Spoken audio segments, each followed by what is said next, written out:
Vamos deixar nossas Bíblias abertas em 1 Coríntios capítulo 11. A gente quer fazer uma reflexão hoje, muito interessante, muito pertinente para esse momento da ceia do Senhor. 1 Coríntios capítulo 11, nós vamos ler a partir do versículo 17. 1 Coríntios 11, versículo 17. Nós vamos ler a princípio do 17 ao 22, depois vamos ler o restante desse trecho. Isso para a gente iniciar aqui a nossa reflexão de hoje. Nisto, porém, que vos prescrevo, não vos louvo, porquanto vos ajuntais não para melhor, e sim para pior. Porque antes de tudo estou informado a haver divisões entre vós, quando vos reunis na igreja. E eu, em parte, o creio, porque até mesmo importa que haja partidos entre vós, para que também os aprovados se tornem conhecidos em vosso meio. Quando, pois, vos reunis no mesmo lugar, não é a ceia do Senhor que comeis, porque ao comerdes cada um toma antecipadamente a sua própria ceia, e há quem tenha fome, ao passo que há também quem se embriague. Não tendes porventura casas onde comer e beber? Ou menosprezais a igreja de Deus e envergonhais os que nada têm? Que vos direi? Louvar-vos-ei? Nisto certamente não vos louvo. Vamos ter mais uma oração antes de prosseguirmos para a mensagem. Santo Deus, nessa hora, queremos pedir a tua iluminação, o teu auxílio, para que a mensagem de hoje seja útil aqui para cada um que pôde chegar, seja uma preparação para esse momento que teremos daqui a pouco, de celebrar a ceia em memória de Ti, em memória do sacrifício que Cristo fez para que tivéssemos acesso à Tua presença. E louvamos a Ti pela Tua palavra que hoje está diante de nós, não temos nenhum tipo de perseguição ou algo que nos impeça de chegar até aqui com a Tua palavra em mãos para meditarmos nas Tuas grandezas, no Teu poder e na Tua sabedoria. Que o Senhor nos abençoe e nos oriente enquanto aqui estamos, é o que pedimos em nome de Jesus. Amém. Nós queremos refletir um pouquinho sobre regras de etiqueta à mesa do Senhor. Eu, quando trabalhei no Hotel Senac Brogotório em Barbacena, lá um hotel escola, e lá vários cursos são dados. Um deles são os cursos de regra de etiqueta à mesa. Alguém já fez algum curso desse tipo? Sabe como é que são essas regras? Eu sei que eu fiz 2 vezes o curso. Uma quando eu estava lá e outra quando eu estava estudando no Instituto Federal, né? Teve um curso também disso. Eu não lembro de quase nada. É tanto detalhe. Só de colher que você tinha que decorar, mas tinha umas 5, 6 colheres para 5, 6 tipos de uso. É muito confuso, né? Tem colher de sobremesa, colher de café, colher de vários tipos de colher. Garfo tem um lugar que ele tem que ficar, do lado tal, e quando você não quer comer mais, você tem a forma correta de colocar o talher em cima do prato, o guardanapo. É uma complicação que é mais fácil a gente, ir em casa, sem ninguém te vigiando, a ver se você está descumprindo alguma regra. É bonito para quem consegue decorar aquilo tudo, mas é muito complexo. Mas existem regras, Tem coisas que você, em jantares oficiais, diante de autoridades, você não pode cometer certas gafes, E perante a mesa do Senhor também, diante dessa mesa de celebração, nós temos coisas que temos que ter em mente. Não tem preocupação, Deus não está preocupado aqui se a gente vai segurar a taça ou o pão com a mão direita ou esquerda. Não são esse tipo de preocupação que Deus tem. Mas tem certas questões do nosso coração, atitudes que estamos tendo. Isso Deus se preocupa, isso que Deus nos instrui. E é isso que ele fala através de Paulo aos Coríntios aqui, instruindo como eles deveriam se comportar diante da celebração da ceia do Senhor. E como nós vimos aqui, Paulo ele está alertando sobre alguns pecados, algumas coisas que o povo estava cometendo aqui quando se reuniam para a ceia do Senhor. Como eu já tenho dito em algumas outras oportunidades, a igreja de Corinto era uma igreja bem difícil, complicada, e Paulo dá várias ordens, regras ali, mostrando como algumas coisas deveriam ser feitas da forma correta. E ali, o povo naquela região tinha o costume de exercer, de festejar. Eles tinham uma festividade chamada Festa do Amor, né? Era antes da celebração da ceia, onde eles faziam aquele que a gente está acostumado a ter aqui, que é o junta-panelas. Eles juntavam alimentos, todos se juntavam, e antes da celebração da ceia eles se reuniam para um momento de comunhão. Só que eles estavam, de uma certa forma, tendo essa festa, mas a celebração em si era errada. Isso se refletia na forma como eles celebravam a ceia do Senhor da mesma forma. Aí o que acontecia?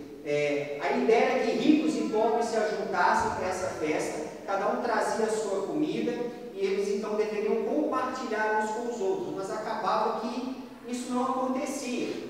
Uns restringiam, eles não compartilhavam com todos, pessoas ficavam isoladas e eram deixadas de lado.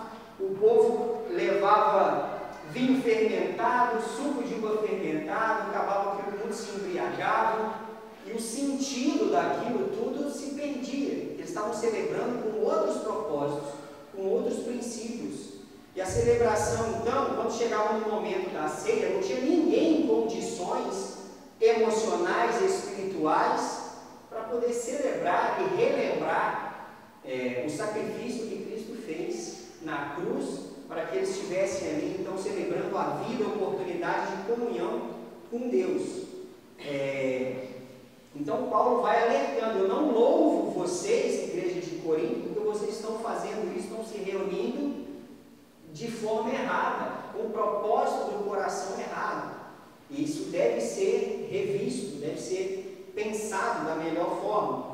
E aí ele fala ali, começa então a instruir eles, a partir do versículo 23, como que deve ser feito, como deve ser celebrado esse momento da ceia do Senhor. Então ele fala no versículos 23 ao 26, porque eu recebi do Senhor o que também vos entreguei, que o Senhor Jesus, na noite em que foi traído, tomou o pão, e tendo dado graças, o partiu e disse: isto é o meu corpo, que é dado por vós, fazei isto em memória de mim. Por semelhante modo, depois de haver ceado, tomou também o cálice, dizendo: este cálice é a nova aliança no meu sangue. Fazei isto todas as vezes que o beberdes em memória de mim. Porque todas as vezes que comerdes este pão e beberdes o cálice, anunciais a morte do Senhor até que ele venha. Então ele fala aqui, ele traz o significado aqui importante. Essa ceia, essa parte da ceia, de ser feito, de comer o pão e beber o suco puro da uva, não era um momento de saciar fome física. Tanto que Paulo fala isso nos versículos anteriores: vocês não têm o que comer em casa, vocês estão usando a oportunidade da celebração da ceia para comer e beber, para saciar a fome física, ao invés de estarem se preparando antecipadamente ou comendo em casa para matar a fome, para quando chegar o momento da ceia, estarem espiritualmente com a mente focada. E às vezes, muitas vezes, as pessoas comiam o pão e não deixavam para outras pessoas, não esperavam as outras pessoas, e assim ficava, gerava essa circunstância ruim, onde alguns não puderam participar porque eles não tinham deixado o pão suficiente, ou suco de uva, ou vinho suficiente. Eles estavam ali celebrando de forma completamente distorcida. E Paulo fala: da forma como eu recebi, deve ser feito dessa forma. E deve ser feito, como ele fala no fim do versículo 24, no fim do versículo 25, é feito em memória, é uma lembrança. O pão que nós comemos não se transforma no corpo, e nem o suco da uva ou vinho não se transforma no sangue. É para ser feito em memória, é uma lembrança. Não existe essa questão de termos uma transformação da substância no corpo de Jesus. não tem preceitos, mas o que toda vez que é mencionado em memória aqui, é para realmente uma lembrança. Aquele pão, ele lembra o sacrifício de Jesus. O corpo de Jesus que foi sacrificado, moído, castigado por minha causa, pelos meus pecados, pelos meus erros, pelas minhas imperfeições, pelas suas imperfeições, pelos seus erros. Alguém pagou o preço. Esse pão lembra, traz isso em memória. Da mesma forma, o vinho, o suco da uva, não se transforma no sangue. Ele é uma memória do sangue que foi derramado, aquele sangue puro de uma pessoa que nunca cometeu um erro, mas ele derramou o seu sangue em nosso lugar, assumiu a nossa culpa. Então isso é importante que Paulo fala que deve ser feito em memória, porque essa parte, essa informação a gente sempre ouviu, desde pequeno nós ouvimos falar sobre Jesus, que ele morreu na cruz e tudo mais. Em determinado momento essa informação é tantas vezes repetida que ela perde um pouco o sentido real para nós.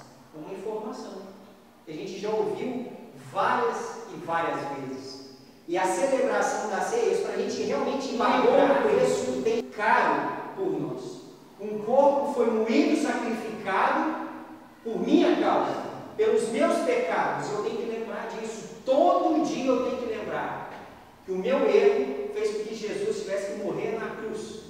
Que o meu erro, a minha imperfeição, a minha tendência para o mal, fez com que o sangue de Jesus teve que ter sido derramado por minha culpa.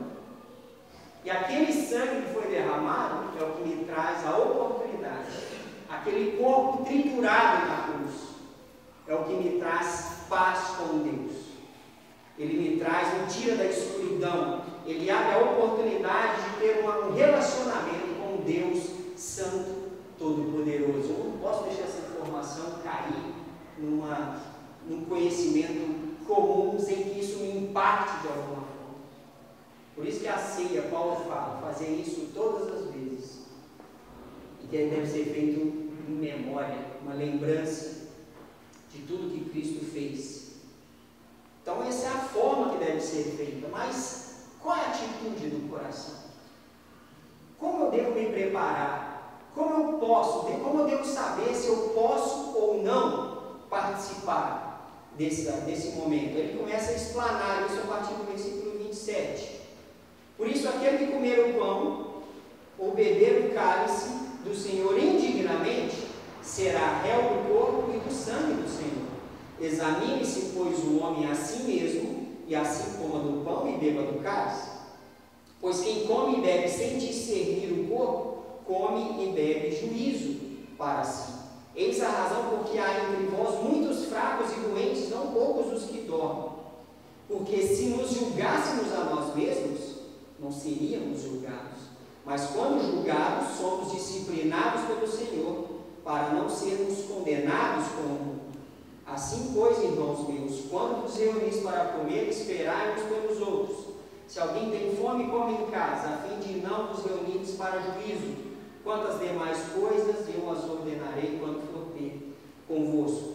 Então, Paulo ele alerta aqui sobre um exame que tem que ser feito, um exame de si próprio.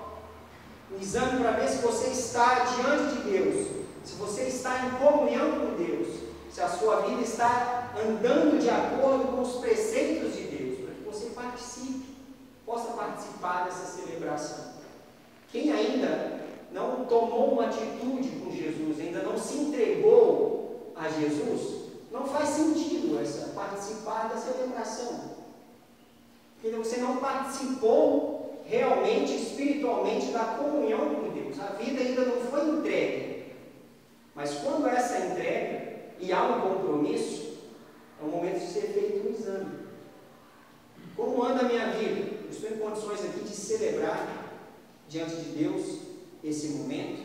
Porque, como ele fala aqui, examine-se, pois, o homem a si mesmo e coma do pão e beba do cálice. Porque quem come e bebe sem discernir o corpo, come e bebe juízo.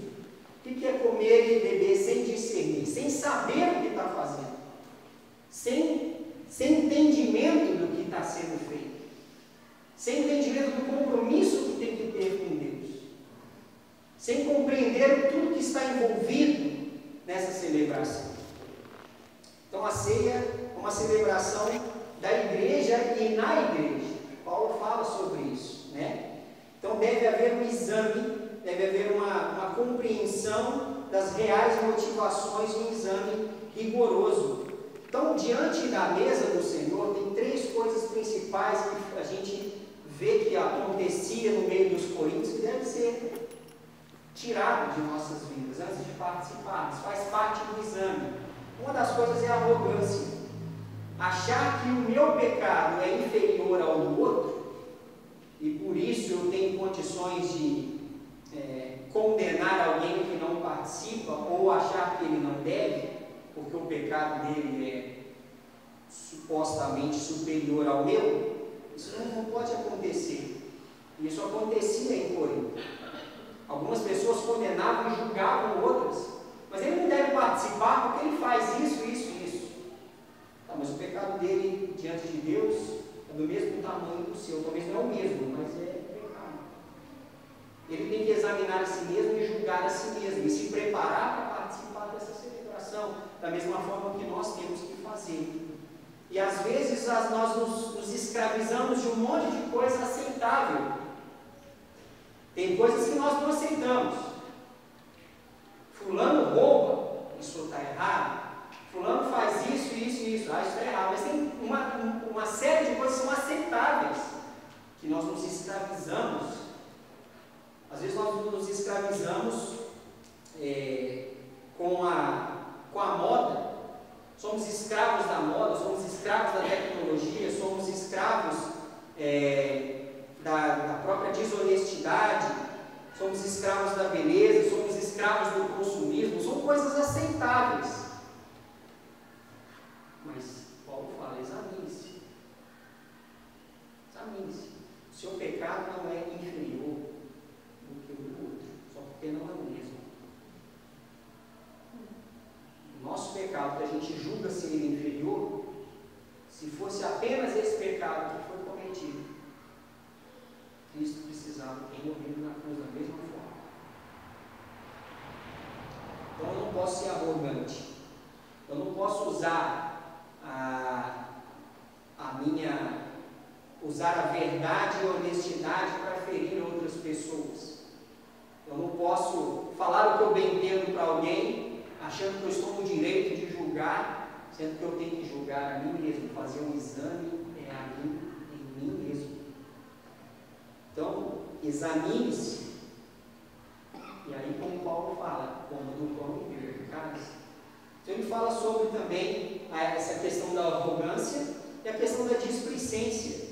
Como ele fala aqui, sem discernir, sem ter em mente o que está fazendo. A pessoa sem atenção, sem foco, acaba desrespeitando o intuito da celebração. Então você está ali com o cálice na mão ou com o pão, mas está pensando no que você vai comer quando chegar em casa. Está sem foco. Uma celebração em memória de alguém que morreu por sua causa. Você está pensando na pizza que você vai comer na hora que chegar em casa. Agora é o momento de não cair na displicência, na desatenção, é ter noção, clareza, entendimento do que está sendo feito. Não podemos chegar diante da mesa do Senhor com arrogância e com displicência. E também não podemos chegar com ignorância. Nós precisamos nos considerar sempre carentes da graça de Deus. E temos que nos examinar. Considerar-se indigno, e às vezes ficamos presos na nossa culpa, na nossa escuridão e não participamos. Quantas vezes na minha jornada cristã eu vi muitas vezes pessoas nunca participarem da ceia, porque elas nunca se sentem em condições. Pessoas que já se converteram, já tomaram uma atitude com Jesus, já se batizaram, mas tem algo que ela não abandona. E ela nunca toma a atitude de se aprimorar ou se aperfeiçoar diante de Deus, para ela participar da celebração, ela prefere sempre se abster de participar. Então, ela é uma pessoa que vive nessa falta de conhecimento, de desenvolvimento, vive numa ignorância espiritual ou emocional ou intelectual de uma série de coisas que ela precisa aprender para desenvolver e progredir na presença de Deus. E às vezes ela abre mão de participar da ceia. Ela sempre abre mão de participar, mas eu não sou digno. Porque eu sou culpado. Tudo bem. Mas se você compreendeu o Evangelho, compreendeu que Jesus morreu no seu lugar, e aquilo você apropriou isso para a sua vida pela fé, a culpa tem que ficar na cruz. Você não pode viver culpado o resto da eternidade, porque Jesus já morreu por essa culpa. Ele morreu para tirar essa culpa. Para tirar a culpa, o poder dela, tudo é removido na cruz. É liberdade. Liberdade para viver uma nova vida, como fala lá em 2 Coríntios 5,17. Se alguém está em Cristo, é nova criatura. Todas as coisas se fizeram novas. É liberdade. Então olha que coisa boa que é a gente celebrar a ceia. Porque é uma celebração da liberdade. Mas lembrando que um preço alto foi pago. Alguém se sacrificou. Se nós ficamos gratos quando alguém faz um favor para nós, como devemos proceder quando alguém entrega a própria vida para nos tirar da condenação eterna? Quando alguém entrega o próprio corpo, o próprio sangue, para nos tirar do poder do pecado, do poder da culpa, nos livrar das garras desse mundo, nos dar esperança de uma vida nova em abundância e culminar essa vida na eternidade, no lar celestial, nas ruas de ouro, nos muros de pedras preciosas, onde um Deus Todo-Poderoso é a luz que ilumina todo o reino dele. E nós poderemos viver fisicamente e espiritualmente nesse lugar por toda a eternidade. Temos que lembrar que o preço foi pago. Então, essa celebração é para nos lembrar sempre do amor e perdão de Deus que estão disponíveis. O amor e o perdão de Deus está sempre disponível. A ceia é a oportunidade de lembrar disso. Temos que lembrar disso todo dia. Quando eu cometo um erro, tenho que lembrar que a mão de Deus continua ainda estendida para me fazer seguir em frente, para me levantar. Por mais que eu caia, eu posso me levantar, me limpar, e essa graça, esse perdão está disponível diante de nós. Então, que nessa noite, se você ainda não tomou uma atitude com Jesus, ainda não desfrutou do perdão, do amor que está disponível a você através de Jesus, através de um compromisso com Ele, porque quem morreu foi Ele, quem se entregou na cruz foi Ele, quem teve o corpo triturado, o sangue derramado foi Ele. Então o nosso compromisso tem que ser com Ele. Se você ainda não fez isso, eu só te encorajo a tomar essa atitude o quanto antes, e que ela seja um marco de uma virada grandiosa na sua vida. Como já mencionei outras vezes, eu tomei essa minha atitude no dia 6 de fevereiro de 1998. Mesmo sem entender muito bem, eu tomei aquela atitude. E foi tão marcante que até hoje eu lembro daquela noite, como ocorreu toda aquela situação como se fosse ontem. E já se passaram muitos anos e permanecemos entendendo e lembrando aquele sacrifício grandioso que foi feito por nós. Amém? Vamos ter uma oração, depois vamos prosseguir para a celebração da ceia.